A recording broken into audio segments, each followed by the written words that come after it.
السلام علیکم ورحمۃ اللہ وبرکاتہ۔ الحمدللہ والصلاۃ والسلام علی رسول اللہ۔ انسان گناہ کرتا ہے تو اس کا دل سیاہ ہوتا جاتا ہے، یہاں تک کہ اگر وہ گناہ کی عادت اپنا لیتا ہے اور مسلسل گناہوں میں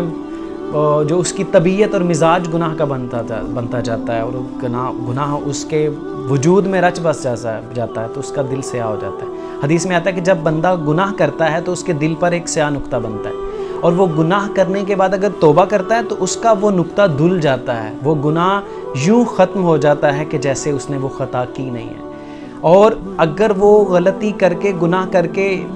اللہ کی بارگاہ میں توبہ نہیں کرتا تو اس کا دل سیاہ ہوتا جاتا ہے، یہاں تک کہ وہ دل اتنا سیاہ ہو جاتا ہے کہ اس میں ہدایت پھر اثر نہیں کرتی، اور پھر وہ ان لوگوں کی طرح ہو جاتا ہے جن کے بارے میں قرآن کہتا ہے ختم اللہ علی قلوبہم، کہ جن کے دلوں پر مہر لگ چکی ہے، ان کی طینت اور ان کا مزاج اور ان کا ٹیمپرامنٹ ایسے بن چکا ہے کہ وہ ہدایت قبول کرنے والے نہیں ہیں۔ چونکہ گناہ کے ٹریک پہ جو چلتا ہے، یہ جتنا لمبا انسان جاتا ہے واپسی اتنی زیادہ کٹھن اور مشکل ہو جاتی ہے، اور یہ وہی زنگ ہے کلا بل ران علی قلوبہم ما کانوا یکسبون، کہ جس زنگ کا ذکر قرآن مجید میں کیا گیا کہ ان کی کرتوتوں کے سبب ان کے دلوں پر زنگ لگ چکے ہیں، اور جب گناہوں کے سبب دلوں پر زنگ لگتا ہے تو یہاں ہدایت نہیں اترتی، نصیحت نہیں اترتی، اللہ کے کلام کی وہ تاثیر انسان محسوس نہیں کرتا۔ لہٰذا غلطی گناہ کرنے کے بعد فوراً توبہ اور رجوع کرنا یوں ہے کہ جیسے اس دل کے سیاہ نقطے کو انسان دھو دے۔